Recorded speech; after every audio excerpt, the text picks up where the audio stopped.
With Kroger brand products from Baker's, you can make all your favorite things this holiday season. Because Kroger brand's proven quality products come at exceptionally low prices. And with a money-back quality guarantee, every dish is sure to be a favorite. These are a few of my favorite things. Whether you shop delivery, pickup, or in-store, Kroger brand has all your favorite things. Baker's, fresh for everyone. See care in a new light at Madonna Rehabilitation Hospitals, where top medical minds lift you up, where the very best in specialized rehabilitation brings out your very best, where over 60 years of breakthroughs in research and technology spark your newfound strength. In our world-class hospitals, this is something greater than rehabilitation. It's renewed strength for life. Learn more at madonnarehab.org. Today's show is brought to you by ExpressVPN. Protect your online activity today and find out how you can get 3 months free at tryexpressvpn.com/space. That's tryexpressvpn.com/space for 3 months free with a 1-year package. Visit tryexpressvpn.com/space to learn more. 15 seconds. Guidance is internal. 10, 9. Ignition sequence start. Space Nuts. 5, 4, 3, 2. 1, 2, 3, 4, 5, 5, 4, 3, 2, 1. Space Nuts. Astronauts report it feels good. Hello once again, and thank you for joining us on Space Nuts, the astronomy podcast. Episode 140. Starting to sound like one of those guys that calls the points on darts games. And my name's Andrew Dunkley, your host, and joining me as always is astronomer at large, Dr. Fred Watson. Hello, Fred. Hi, Andrew. I'm wondering how Parallax is doing since we spoke last week. I'm hesitant to check. I think my wife bought one. Oh, good. That's good. No, you'll sell plenty of copies once the word's out. It's a good word, is Parallax as well. Yeah, well, when I was trying to figure out a name for the book, I had that in mind. I thought, now I'll just check and see if there are other books named Parallax, and I did a deep search, and I actually couldn't find any. I thought, you ripper. And then when I finally settled on it and everything was done, the cover was done, the book was uploaded, we were all ready to go, I did another search and I found 4. So yeah. One of which is in my bookshelf, actually. Yeah. I wasn't going to tell you that. So I don't know why I didn't find them the first time, but they're very different books. Mine's a science fiction novel. The others are rather different. And, it actually explains in the story why it's called Parallax. So that should, tease you into wanting to buy the book. I sound like you now. You do, yeah. Today we're going to talk about really fascinating stuff, including parallax. The Black Arrow projectile. This sounds rather intriguing, which we're going to look at today. The year of the periodic table. The periodic table's turned 150. It's the sesquicentenary of periodic tables, apparently. And somebody's written in, following up from our discussion about what is life. Remember, we talked about that a couple of weeks ago, and how do you define life, and what would you define life as if you found something a little bit different out there in the universe, like a talking rock? So we've had a question come back about the Drake equation, which is the equation that talks about the probability of life beyond our own planet, and there's been some movement in that area. So Mario from Melbourne's brought that up, so we'll tackle that one too. But first, the Black Arrow projectile. This is a really interesting little yarn. Indeed, it is. It was more than a projectile. It was actually a launch vehicle. This was Britain's launch vehicle, developed during the 1960s. I remember when I was a lad, when I was leaving university and actually, thinking what I'd like to do with my career, because I absolutely wanted to be an astronomer, but there were other avenues that looked as though they might be related to that. And one of them was working for the company that was developing the Black Arrow, Hawker Siddeley Dynamics. And that was so when I was, graduating from university and thinking about these things, it was very much on my horizon.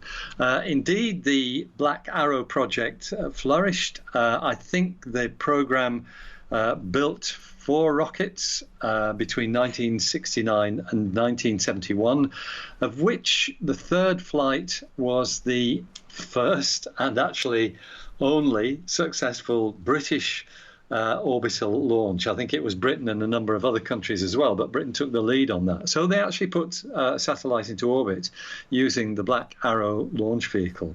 And this really was the highlight of the Black Arrow program, because after that it was cancelled, presumably because of the sheer expense that's involved in developing these things.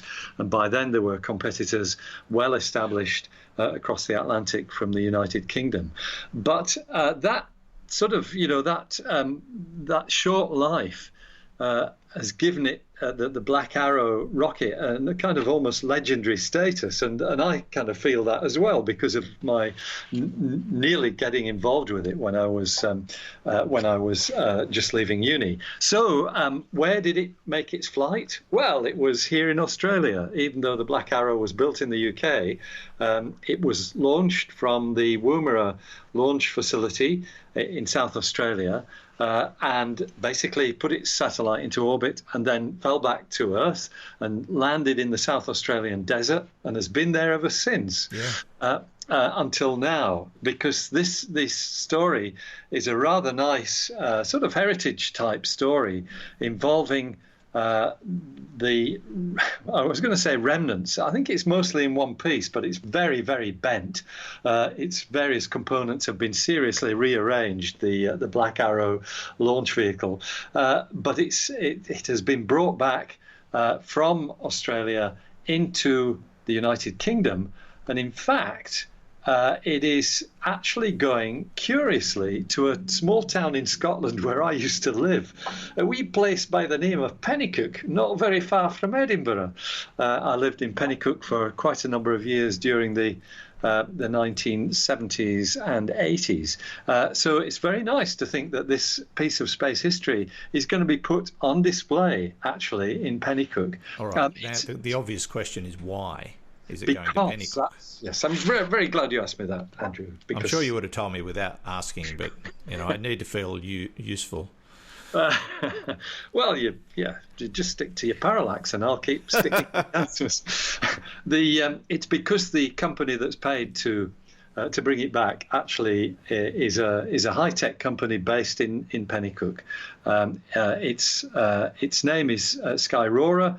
I think they do basically space-based industry, and so it's fantastic that this rocket vehicle is coming back there. The other really interesting aspect of this, though, is that Scotland might, in a few years, have its own launching site, bearing in mind that in the 1960s and 70s, British rockets had to be launched from Australia. Things have changed to the extent now that in far northern Scotland, you could actually have a viable launch site, particularly for north-south launches. That's to say, spacecraft going into what we call polar orbits. You tend to need a fairly clear eastern horizon, if I can put it that way, preferably with ocean there for normal satellite launches. But and you tend to want to be near the equator. Now, Scotland is not near the equator, but far northern Scotland will be a perfect location for polar launches, to put launches over the pole, and that is the usual kind of orbit that many military spacecraft are in, and also a lot of communication spacecraft too, such as the Iridium ones. If they're going to start launching rockets from Scotland, they're going to have to really improve on their caber tossing, because seriously, that ain't going to do it. Well, that's probably who they'll get to do it. Always, hey, we can throw a beam of wood, so we can launch a rocket. Yeah. Maybe. It actually reminds me, and I'm glad they found it, and I'm glad they decided not to leave it in the middle of the desert rotting away and letting the vandals get to it, because I know they had a couple of cracks at it. But it reminds me of Australia's first attempt at a launch vehicle, which turned out to be a leftover American rocket. It was, that's right. Which we painted over. Yeah. with a kangaroo, and we launched it, and it came back down to Earth, and the paint half burned off and revealed the American flag or the letters USA or something, and they shoved it in a chook pen. And it's still there to this day. What else do you do with one of these? Yeah, you and I spoke about that a few... We're so classy in this country. It launched, if I remember rightly, was it RESAT? WRESAT? Something like that, yeah. Yep. Weapons Research Establishment satellite. Yeah, very interesting stuff. Well, there you go. So what delights me, Andrew, about this is that the space age has its own history. And I've seen most of it as well. I certainly remember the first Sputnik. I didn't mean to laugh, Fred. No, it's true. It's great to be able to see at first hand this progression of the technology from these first attempts like the Black Arrow and things of that sort to what we see now with SpaceX sending launch vehicles back up and landing them back on Earth on their tails and things of that sort. It's brilliant stuff. At least the English one had a good name. It's about all it had. Yeah. But it is fascinating history, and I'm glad it's found a new home. It certainly beats being put in a chain mesh fence enclosure. With chooks. With chooks, probably, indeed. You're listening to Space Nuts, Andrew Dunkley and Fred Watson. Now, let's take a little break and find out more about our sponsor, ExpressVPN, rated #1 by TechRadar. This is the one I use. I've been using it for a couple of years, and I love it. When I joined ExpressVPN, they were brand new to the market, but I read a lot of reviews and did a lot of comparisons, and there was just something about their business model that I particularly liked. And a couple of years down the track, honestly, can't complain. Their interface is very easy to use. Their service is second to none. I've had to contact them a couple of times about certain things that I wanted to do, and they were brilliant. So you may be wondering why I do need a VPN at all. It's all about privacy. Do you really want big tech companies, governments and others knowing what's going on with your online activity? Even if you're having nothing to hide, it just feels downright creepy. I think you'll agree. And governments are getting more and more interested in what you're doing every day. And so, protecting your privacy is what VPN is all about. And how often do you run across websites that you want to get information from only to find that they're geo-blocked? This is becoming an increasing problem, but ExpressVPN solves that problem for you. Now, if you go to our special URL, you'll see quite a list of things this service can help you with, things you may never have thought of before. As I say, it's the one I use, secure, fast, and it just works. So protect yourself online today and find out more about how to get 3 months free at tryexpressvpn.com/space. That's tryexpressvpn.com/space for 3 months free with a 1-year package. Try expressvpn.com/space to learn more, and you'll find the link details in the show notes and on our website. Now, back to the show. Roger, you're loud and clear here also. Space Nuts. Now, Fred, to a topic that everybody knows from their childhood and going to school. I remember my science class. They had a periodic table on the wall. I didn't have a clue what it was about. And, of course, it's an interesting thing, the periodic table, because it's changed many times over the years, and it keeps having new elements added to it as they are discovered. And I think as recently as 2013, it changed again, if I'm right. 2015. 2015. I knew it was fairly recent. Yep. But its original form was first put together 150 years ago. It's celebrating its sesquicentenary. Indeed it is. And that's why 2019 has been designated as the International Year of the Periodic Table. You know, when they started having international years of, I thought they really ran out of juice on the International Year of the Cane Toad. But every year I think, what's it going to be this year? This one's not a bad one. I think this is a good one. Pretty good one too. Because when you think about it, everything that we are made of is on this chart. Indeed, that's right. And so it is, it draws attention to something that's fundamental. And the reason why we're talking about it in an astronomy podcast, of course, is that that periodic table of the elements, of which we now know, I think the number is 118, they would be the same throughout the universe. We've known that since the days of a man called Huggins. He was the British astronomer who figured out that the raw materials of the stars are the same as the raw materials on Earth. So William Huggins, he later became. I think that was actually round about the same time as the periodic table was put together in 1869. I'll come back to Huggins again in a minute because the periodic table has played this really important role in astronomy. So who invented the periodic table? Well, I'm sure you know, Andrew, it was a Russian scientist by the name of Dmitry Mendeleev. And he essentially took the characteristics of the known elements, of which, by the way, there were 63 in his time. I actually do know a little bit about it because I did this as a radio question a few months ago. And so I'd done a fair bit of research on it. That's why I knew it had constantly changed over many years. Yeah, that's right. Sometimes I actually know what I'm saying. No, well, you do. You probably know more about this than me. Maybe I should ask the questions. Definitely not. No. So what Mendeleev did was he kind of arranged them by their atomic mass, which was something that was already known in the science of chemistry. So it's that kind of thing was cutting edge stuff to realize that different atoms weigh different amounts, and then the additional factor that came into this that really makes the periodic table what we know it today is something called the atomic number, which is the number of protons it has in its nucleus. And so actually today's periodic table is arranged by atomic number rather than atomic mass, or the mass of the elements. And now we kind of understand what that's all about. But Mendeleev didn't.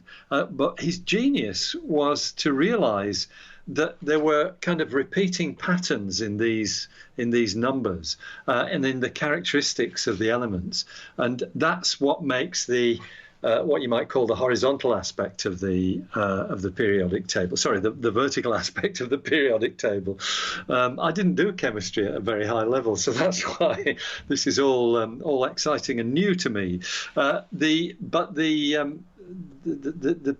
periodicity, the sort of the fact that some of these properties repeat, is why it's called the periodic table. And I think at the moment we have just completed the 7th period of the periodic table, and we'll probably get into the 8th period, but some scientists say, well, that's unlikely ever to be finished because there's not enough elements that are known. And then you get into really interesting areas like the stability of the elements. There are things called islands of stability in the periodic table, where you've got elements that aren't for example, that aren't radioactive.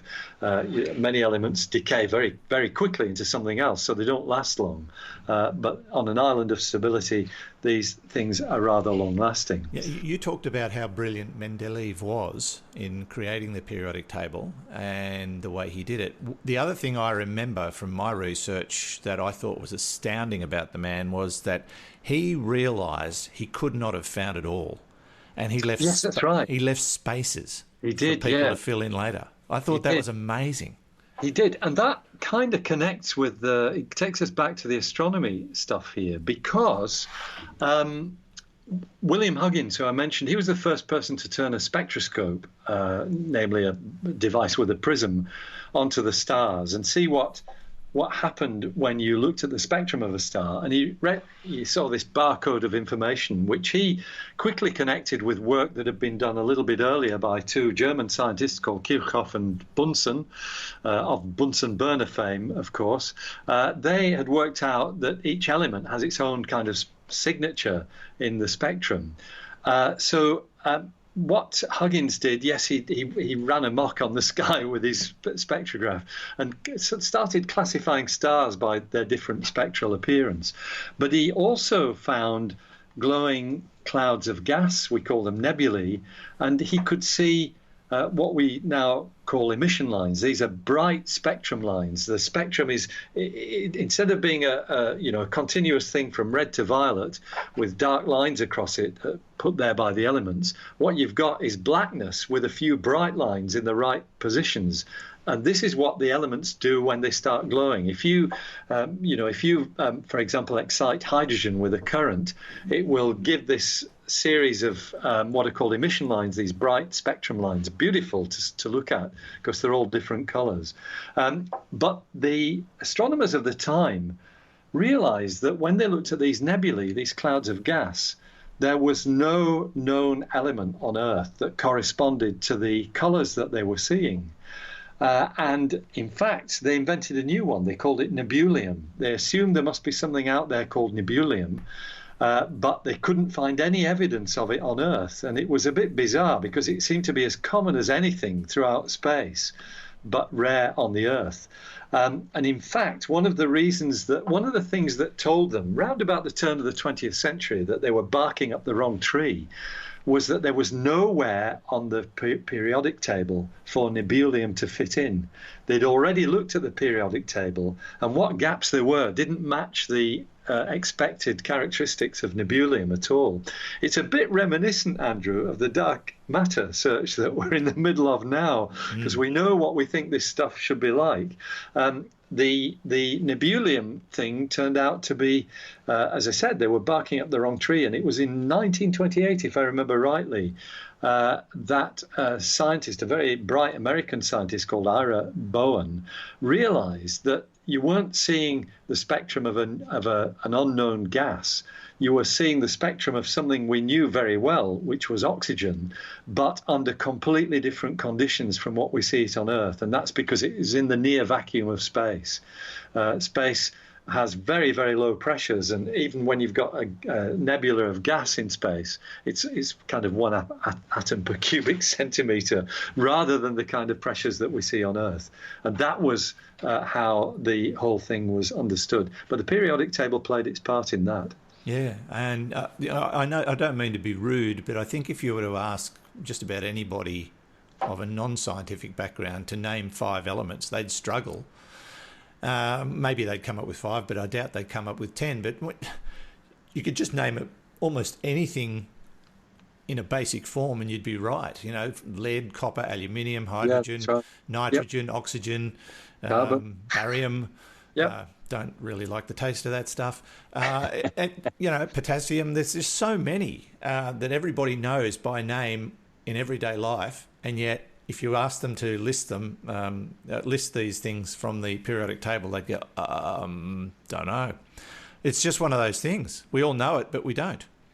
So in a few decades, when parallax has become a world bestseller, we'll be talking about dunklium. Because dunklium will be a new, decidedly unstable chemical element. Yes, you never know. And that sort of brings that element into play in the fact that they have there still may be things to discover.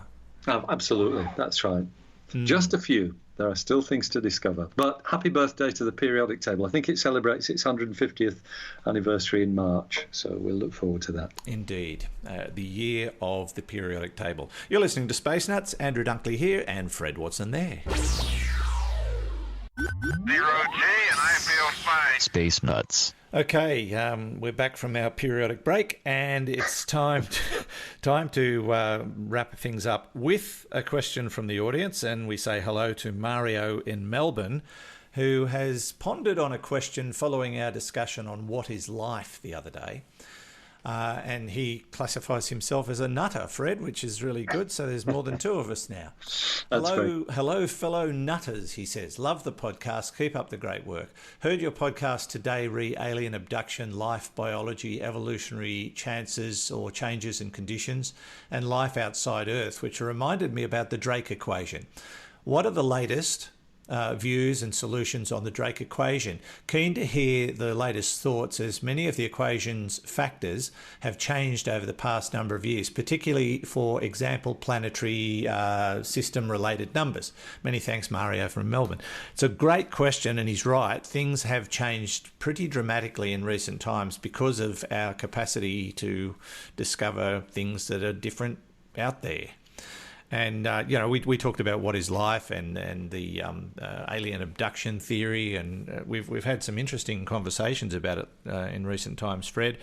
And he does bring up a good point. Where does this leave the Drake equation? I suppose you better firstly explain what the Drake equation is to remind us all. Yeah, I was going to do that because... I knew you would. It's nice to just take the time to talk about the Drake equation and actually what it is and why it was set up. It was written down by an astronomer called Frank Drake. He wrote it down as a way of quantifying the number of possible civilizations within our galaxy, but he didn't actually. That wasn't his main purpose, if I can put it that way.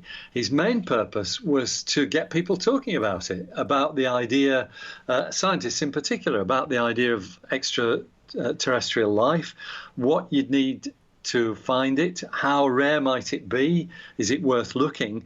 And apparently it was on the eve of the very first scientific meeting of astronomers who were involved with the search for extraterrestrial intelligence, what we now call SETI. So it was a great piece of thinking, and it still bears up pretty well today. So let me just explain what it is. It is a pretty simple equation. At one end of it is something that says n equals, and n is the symbol for the number of civilizations in our own galaxy, that's where we are at the moment, with which communication might be possible. In other words, they are sort of within the sphere of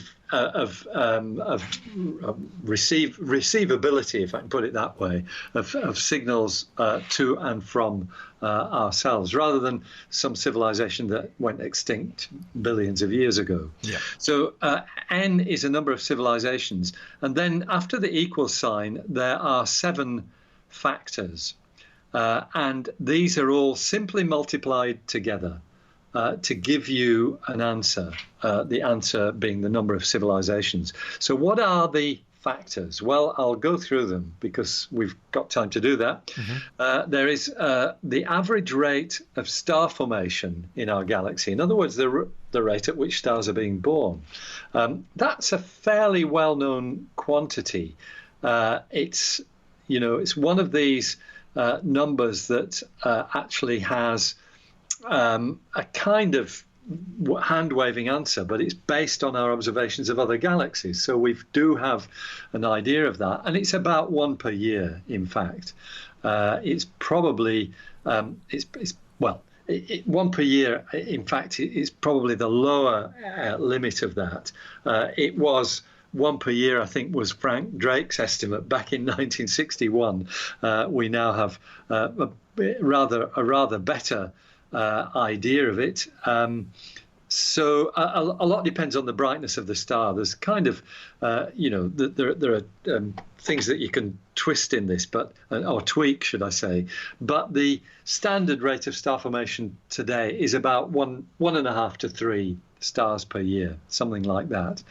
Next thing is the fraction of those stars that have planets. And of all the factors in the Drake equation, this is the one that we now know it's changed much more certainly, and it has absolutely changed.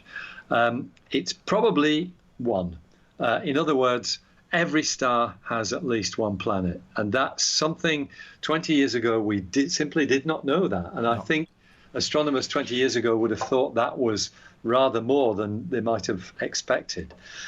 Next is the average number of planets that can potentially support life per star that has planets. So here we're now in slightly vaguer territory, but from the Kepler data, there's something like, it could be 10% basically, something of that sort. It might actually be a little bit more than that. We think from the Kepler data about extrasolar planets, there might be something like 40 billion Earth-sized planets in the habitable zones of stars, a bit like the Sun. That's a lot. That's actually round about 10%. It depends how many you think there are in the galaxy, how many stars. We think round about 400 billion, 100 to 400 billion stars in the galaxy. So it's something between 10 and 40%. It's 4%, 4% and 10%, something like that.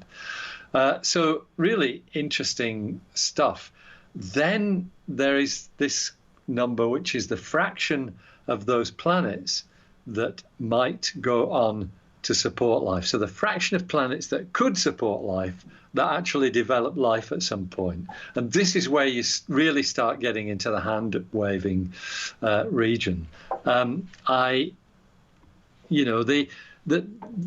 are two schools of thought here, and you and I have spoken about this before, that many people think life is probably common.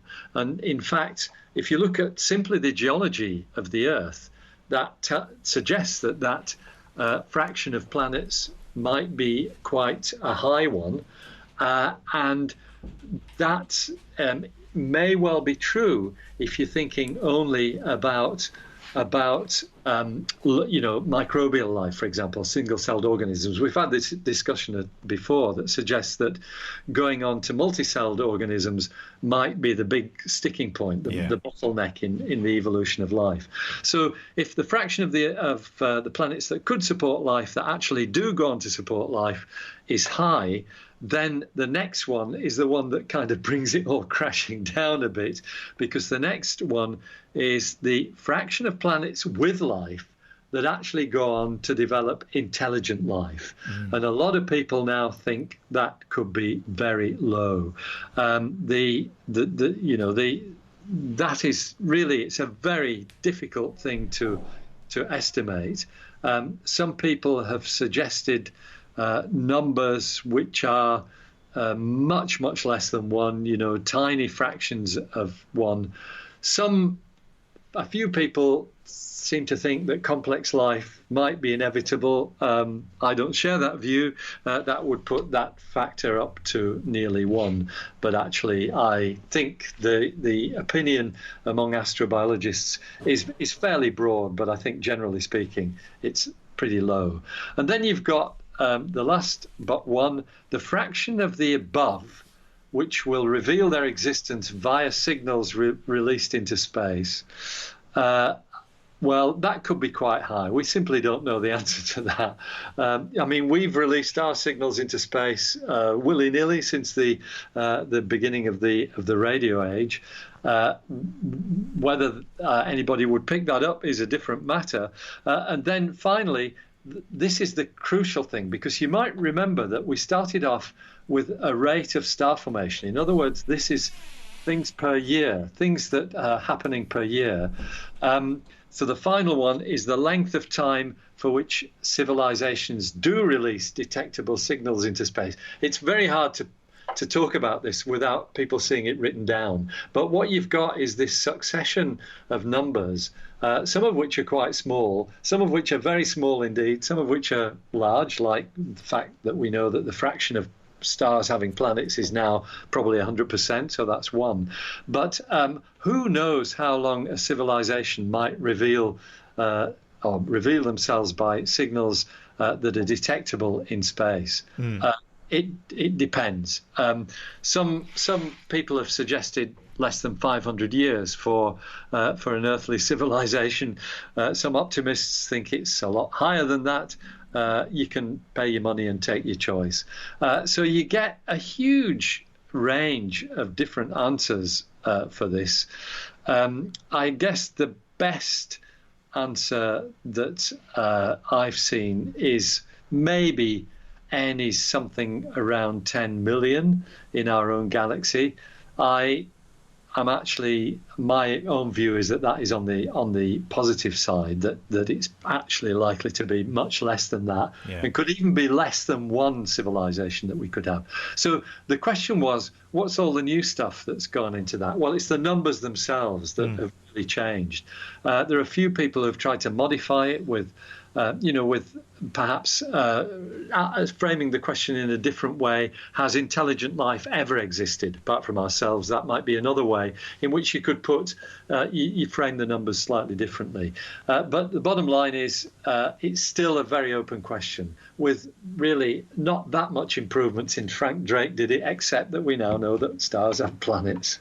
Yes, indeed. And we're discovering more and more and more almost every day, and that changes the numbers. But as you and I have discussed many times, the probability of a life form with our level of intelligence or close to that are capable as us technically, that are close enough for us to detect and ultimately return signals to, is almost nil. And as you and I discussed last week, the distance a radio signal travels in space before it's undetectable is 50 light years. So anything outside that range is pretty well going to be unknown to us. So it's a real needle in a massive haystack. And the probability of another life form equivalent to us existing in the same time frame is, beyond reasonable.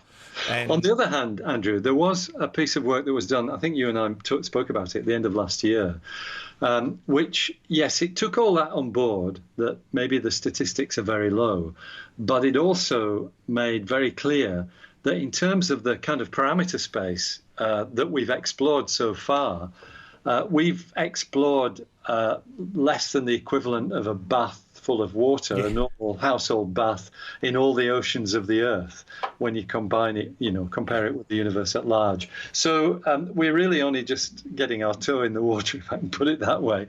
But I, for one, think it's still worth doing the analysis, keeping the search going. Wouldn't it be great to see another wow signal and have some follow-up? And there are still questions and there are still unknowns. And as I have said many times, never say never.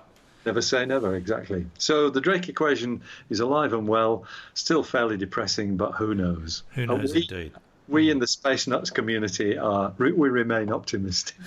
Yes, we do, as does Mario in Melbourne. Thank you, Mario, for your question. Greatly appreciated. It really does stir up some interesting discussion and debate. And thank you, Fred, as always. It's a great pleasure, and we'll catch you again real soon. That sounds good to me. I'll look forward to speaking again, Andrew, and keep up the good work with Parallax. Thank you, Fred. Fred Watson, astronomer at large, my partner in crime here on Space Nuts, and I look forward to your company next week. Space Nuts. You've been listening to the Space Nuts podcast. Mission complete, Houston. Subscribe to the full podcast on iTunes, Audio Boom, and Stitcher, or your favourite podcast distributor.